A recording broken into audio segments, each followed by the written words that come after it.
Good morning all student. Keshav Vidya Mandir के YouTube channel में आपका हार्दिक अभिनंदन है। हम कक्षा 10 में सब्जेक्ट जो साइंस विषय है उसमें हम लेसन नंबर 6 में पढ़ रहे हैं उत्प्रेरक क्या होते हैं।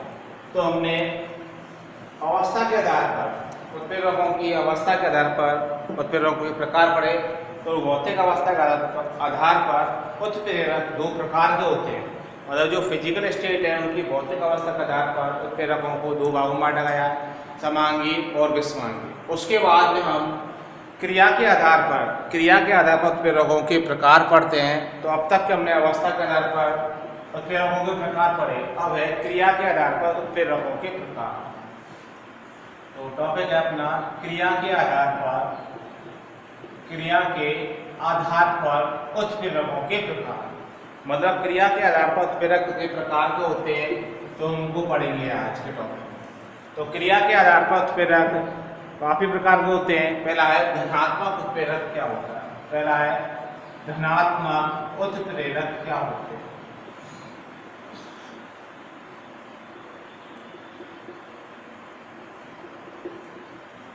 मतलब पॉजिटिव कैटालिस्ट धनात्मक उत्प्रेरक क्या होते हैं। तो रासायनिक अभिक्रिया के वेग को बढ़ाने वाले रासायनिक अभिक्रिया के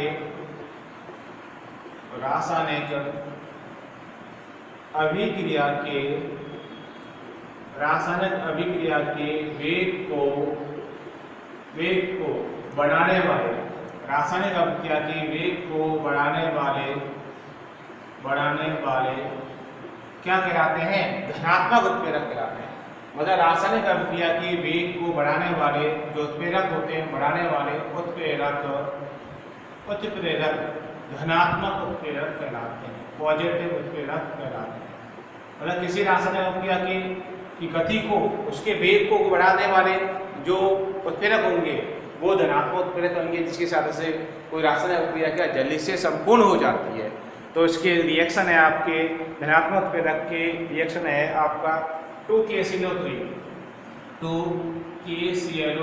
इसको बोलते हैं पोटेशियम क्लोरेट। अब पोटेशियम क्लोरेट का उत्प्रेरक वही आपको ध्यान रखना है MnO2 उत्प्रेरक की उपस्थिति में यह अभिक्रिया किसमें बदल जाएगी। इस उत्प्रेरक की उपस्थिति में पोटेशियम जो क्लोरेट होता है वो तेजी से रिएक्शन क्या संपन्न हो जाती है इसकी। तो 2KCl + 3O2 में क्या हो गया, परिवर्तित हो गया। तो पोटेशियम क्लोरेट MnO2 उत्प्रेरक की उपस्थिति में KCl + 3O2 में क्या हो जाता है, चेंज हो जाता है। इसके बाद में है आपका भी ऋणात्मक उत्प्रेरक, भी है ऋणात्मक उत्प्रेरक। इसको बोलते हैं ऋणात्मक उत्प्रेरक क्या होता है। ऋणात्मक उत्प्रेरक किसे कहते हैं, मतलब ऐसी रासायनिक अभिक्रिया, दूसरा उदाहरण है इसका, दूसरा है 2SO2 + O2 = कौन सा उत्प्रेरक कहाँ में लिया हमने, ध्यान रखना आपको NO2 है ना, NO है नाइट्रस होता है। तो मेन बात उत्प्रेरक में ये उत्प्रेरक आपको याद रखना है कौन से रिएक्शन में कौन सा उत्प्रेरक काम लेना है, उसका आधार रिएक्शन तो सीधी है और क्या बन जाएगा 2SO3 सल्फर ट्राइऑक्साइड हो जाता है। तो नाइट्रस की उपस्थिति में ये किसका काम करे, धनात्मक उत्प्रेरक का काम करते हैं। ये किसका उत्प्रेरक काम है, पॉजिटिव अभिक्रिया के वेग को क्या करते हैं, बढ़ा देते हैं। तो धनात्मक उत्प्रेरक में आपको दो ये रिएक्शन याद करनी है। पोटेशियम क्लोरेट का MnO2 उत्प्रेरक की उपस्थिति में KCl + O2 में क्या चेंज हो गया। उसी प्रकार SO2 ऑक्सीजन के साथ जब क्रिया करी और नाइट्रस ऑक्साइड उत्प्रेरक की उपस्थिति में 2SO3 में क्या होगा, चेंज हो जाता है। ये क्या उत्प्रेरक हुए। तो उसके बाद में आपका आ रहा धनात्मक उत्प्रेरक हुआ। इसके बाद में ऋणात्मक उत्प्रेरक क्या होगा। ऋणात्मक उत्प्रेरक की परिभाषा क्या होगी कि ऐसी रासायनिक अभिक्रिया के वेग को क्या कर देते हैं, कम कर देते हैं। रासायनिक अभिक्रिया के वेग को क्या कर देते हैं, कम कर देते हैं, वेग को कम कर देते हैं, धीमा कर देते हैं। कम करने वाले उत्प्रेरक क्या कहलाएंगे, ऋणात्मक उत्प्रेरक कहलाते हैं।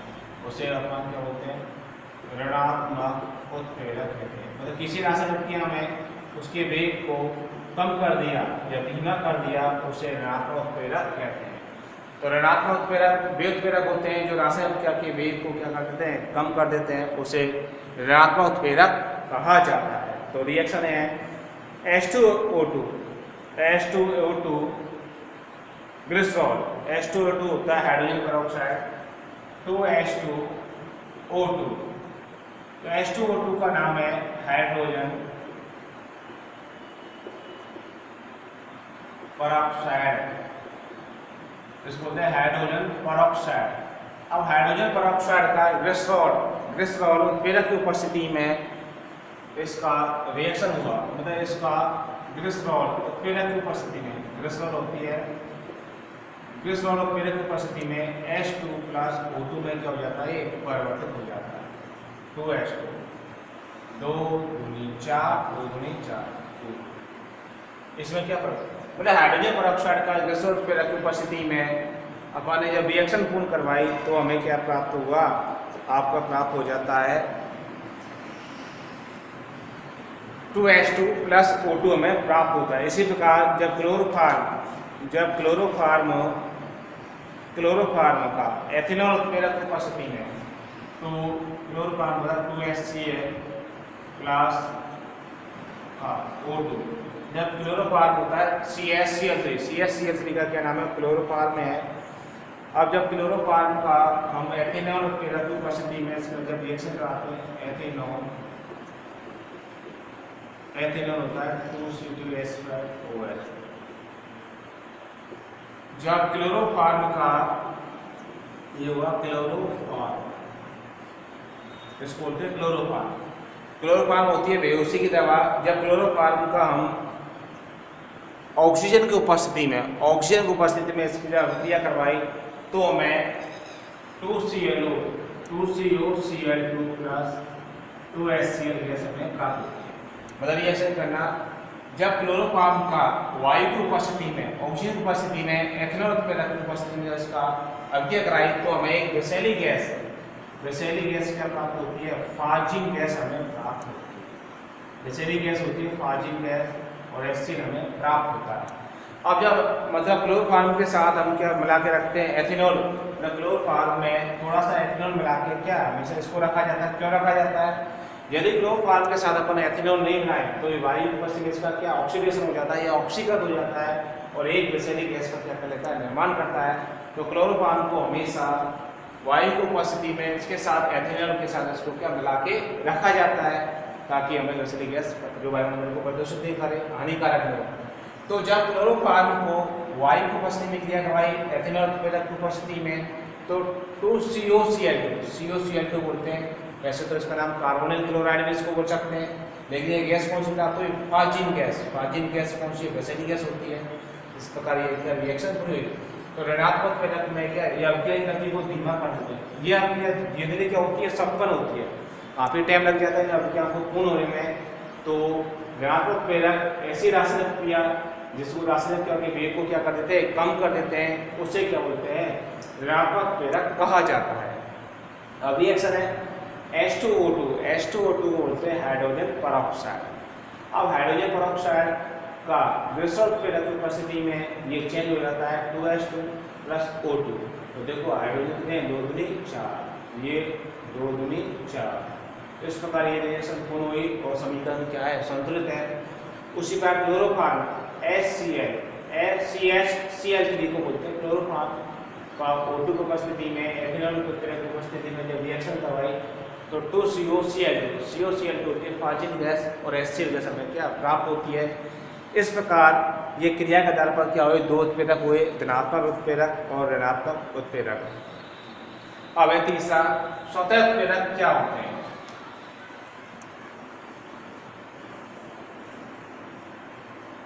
स्वतः उत्प्रेरक की क्या परिभाषा है, जैसा कि नाम से स्पष्ट है, स्वतः उत्प्रेरक किसे कहते हैं। स्वतः उत्प्रेरक क्या होते हैं, तो परिभाषा क्या है, जब किसी रासायनिक अभिक्रिया में बना उत्पाद, मतलब जब किसी रासायनिक अभिक्रिया में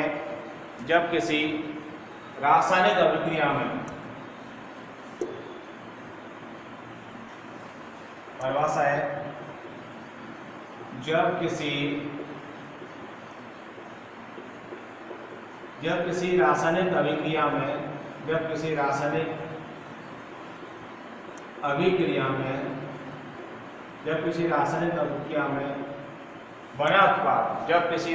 अभिक्रिया में बना उत्पाद स्वयं ही उत्प्रेरक का कार्य करता है। जब किसी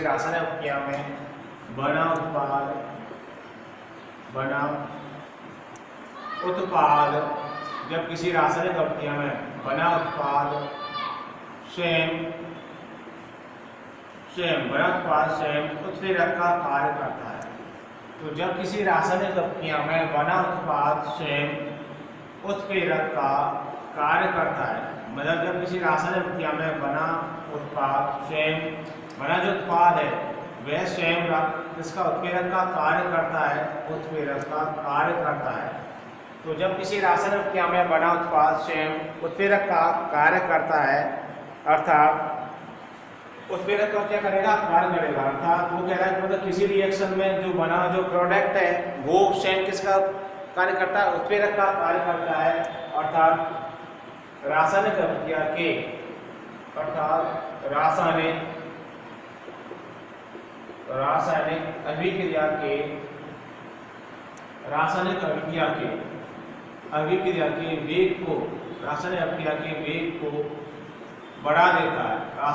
के वेग को बढ़ा देता है, जिसे क्या बोलते हैं, स्वतः उत्प्रेरक कहते हैं। मतलब रासायनिक अभिक्रिया में बना उत्पाद स्वयं उत्प्रेरक का कार्य करता है और रासायनिक की अभिक्रिया के वेग को क्या कर देता है, बढ़ा देता है। उसे अपन क्या बोलते हैं, स्वतः उत्प्रेरक कहते हैं। जिसे क्या बोलते हैं, स्वतः उत्प्रेरक कहते हैं।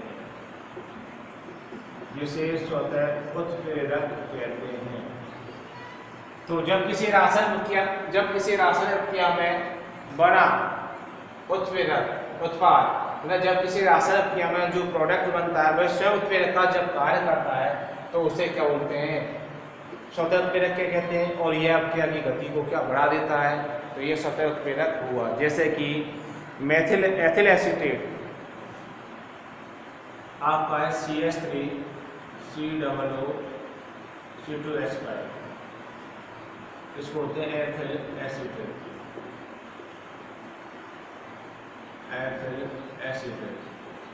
जब एथिल एसीटेट है प्लस इसका जब हाइड्रोजनीकरण करवाया प्लस H2O, ठीक। मतलब एथिल एसीटेट का जब आयनीकरण होगा जल की उपस्थिति में, जल के साथ अभिक्रिया करवा रहे हैं, तो हमें क्या प्राप्त हुआ, CH3 COOH plus C2H5 OH हमें प्राप्त होता है। इसको बोलते हैं एसिटिक अम्ल।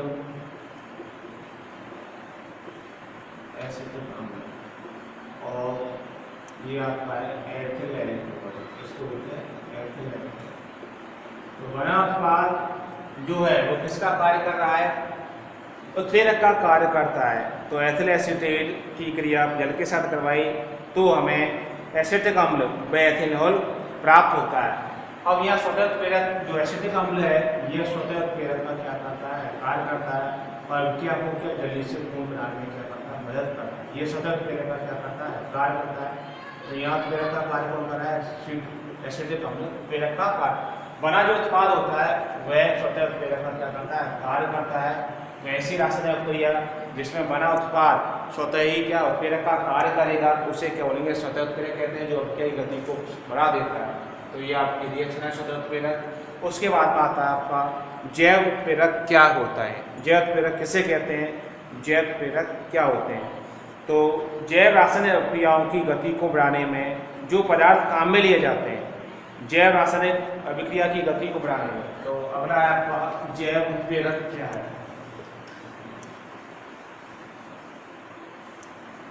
जैव उत्प्रेरक चौथा है आपका डी, जैव उत्प्रेरक कैसे करें। तो परिभाषा क्या बनी, जैव उत्प्रेरक बायोकैटालिस्ट क्या होते हैं, जैव रासायनिक अभिक्रिया की गति को बढ़ाने वाले। तो जैव रासायनिक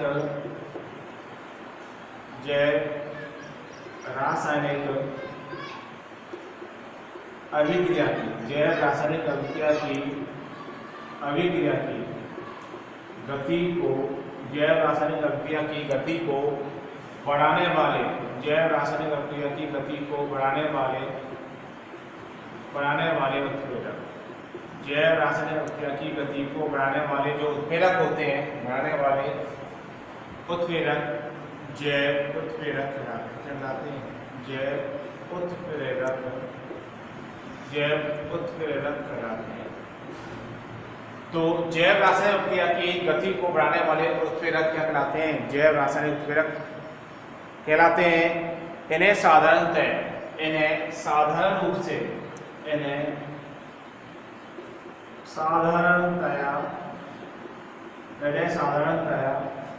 एंजाइम कहा जाता है। इन्हें साधारण रूप से एंजाइम कहा जाता है। एंजाइम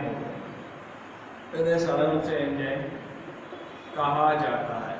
तो जैव रासायनिक अभिक्रिया की गति को बढ़ाने वाले उत्प्रेरक जैव उत्प्रेरक कहलाते हैं। इन्हें साधारणतः क्या कहा जाता है? एंजाइम कहा जाता है। एंजाइम जटिल नाइट्रोजन कार्बनिक यौगिक होते हैं। एंजाइम जटिल जो एंजाइम होते हैं वह जटिल एंजाइम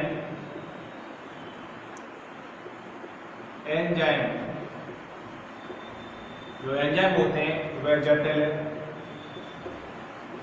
नाइट्रोजनी एंजाइम जटिल नाइट्रोजनी कार्बनिक पदार्थ होते हैं। जटिल नाइट्रोजनी कार्बनिक पदार्थ होते हैं। जटिल नाइट्रोजनी क्या होते हैं? कार्बनिक पदार्थ होते हैं। मतलब नाइट्रोजन के क्या होंगे? ये यौगिक होंगे जो कि भिन्न भिन्न जैव रासायनिक अभिक्रियाओं के लिए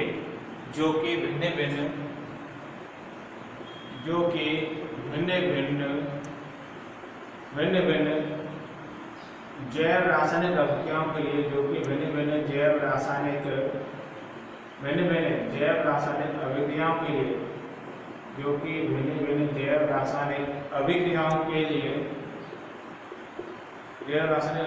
के लिए विशिष्ट होते हैं।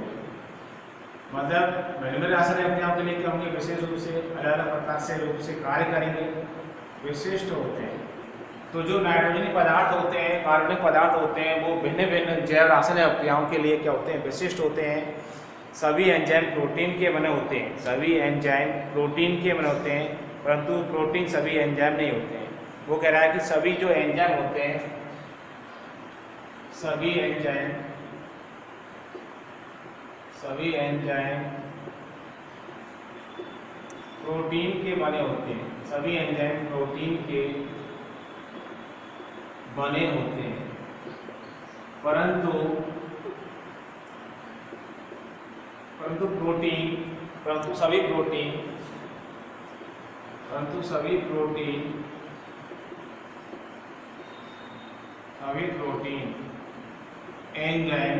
सभी प्रोटीन एंजाइम नहीं होते। सभी प्रोटीन के एंजाइम नहीं होते हैं। तो वो कह रहा है कि जो जैव उत्प्रेरक होते हैं, जैव रासायनिक अभिक्रिया की गति को बढ़ाने वाले, मतलब जैव कैटालिस्ट, जैव जो रासायनिक अभिक्रिया होती है उनकी गति को बढ़ाने वाले जो उत्प्रेरक होंगे उन्हें क्या बोलेंगे? जैव उत्प्रेरक कहते हैं। अब इन्हें साधारणतः एंजाइम कहा जाता है। जो जैव उत्प्रेरक होते हैं उन्हें क्या सामान्य रूप से क्या होते हैं? एंजाइम कहते हैं। एंजाइम जो हमारे शरीर में क्या बहुत कार्य करते हैं। इन्हें साधारणतः क्या कहा जाता है? एंजाइम कहा जाता है। अब एंजाइम जटिल नाइट्रोजनी के होते हैं, कार्बनिक होते हैं। जटिल नाइट्रोजनी के होते हैं, कार्बनिक पदार्थ होते हैं जो नाइट्रोजन के यौगिक क्या है पाए जाते हैं। तो ये एंजाइम हुए। अब एंजाइम जो होंगे जो जटिल नाइट्रोजनी कार्बनिक यौगिक होते हैं, जटिल नाइट्रोजनी के उनको क्या होता है? कार्बनिक यौगिक कहते हैं। जो कि भिन्न भिन्न रासायनिक अभिक्रियाओं में विशेष रूप से क्या करते हैं? कार्य करते हैं। मतलब भिन्न भिन्न अभिक्रियाओं के लिए एक विशिष्ट होते हैं। मतलब विशेष रूप से क्या कार्य करते हैं। जो भिन्न भिन्न प्रकार की रासायनिक अभिक्रिया होंगी तो भिन्न भिन्न प्रकार के क्या एंजाइम इनमें काम में आएंगे। तो ये क्या विशेष रूप से स्पेसिफिक होंगे।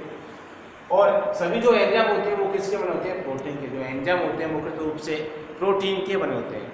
प्रोटीन के क्या होते हैं? बने होते हैं। लेकिन जो सभी प्रोटीन होते हैं वो एंजाइम नहीं होते हैं। तो इसका मतलब है एंजाइम किसके बने होते हैं? प्रोटीन के होते हैं। लेकिन जो सभी प्रोटीन होते हैं वो एंजाइम नहीं होते हैं। अब इसका उदाहरण है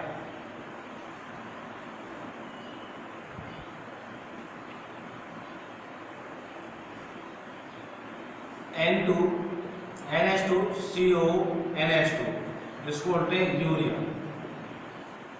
ये आपका यूरिया है मूत्र, जिसको पेशाब के रूप में जाना जाता है।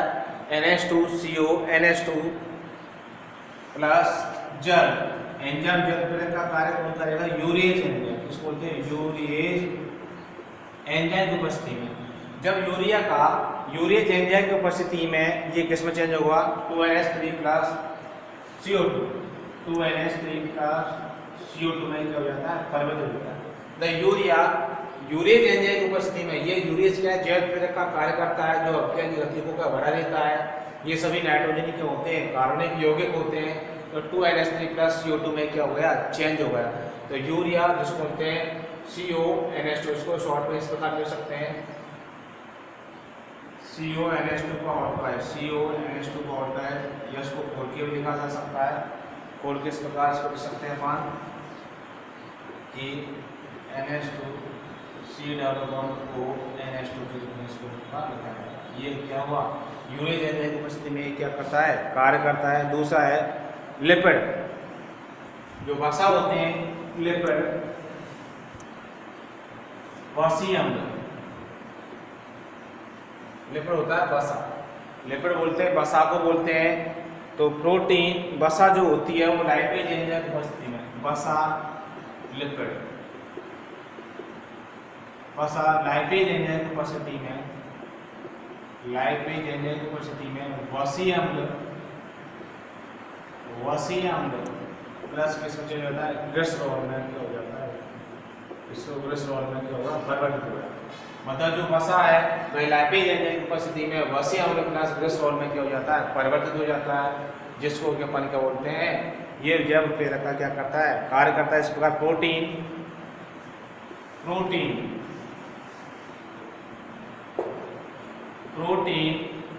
ट्रिप्सिन एंजाइम की उपस्थिति में, ट्रिप्सिन एंजाइम की उपस्थिति में जो प्रोटीन होती है वह ट्रिप्सिन एंजाइम की उपस्थिति में पॉलीपेप्टाइड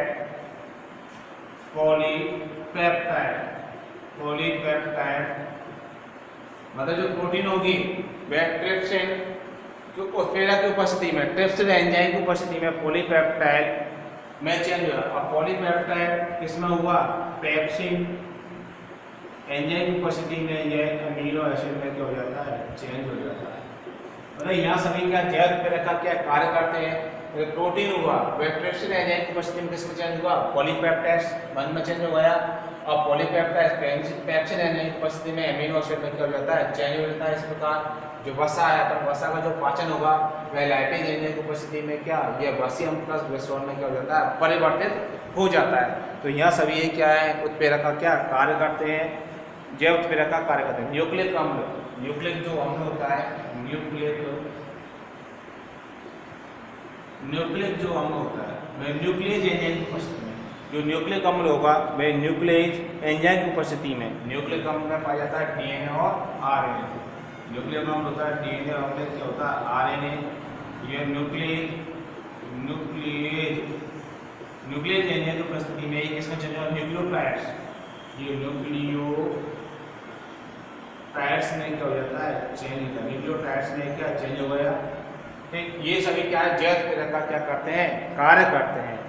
तो जैव जो उत्प्रेरक होते हैं वह जैव रासायनिक क्रिया की गति को बढ़ाने वाले उत्प्रेरक होंगे। वो जैव उत्प्रेरक क्या कहलाते हैं? इन्हें साधारणतः क्या कहा जाता है? इन्हें साधारणतः एंजाइम कहा जाता है। इन्हें साधारणतः एंजाइम कहा जाता है। और ये जो एंजाइम होते हैं वो जटिल नाइट्रोजनीय अवशिष्ट क्या होते हैं?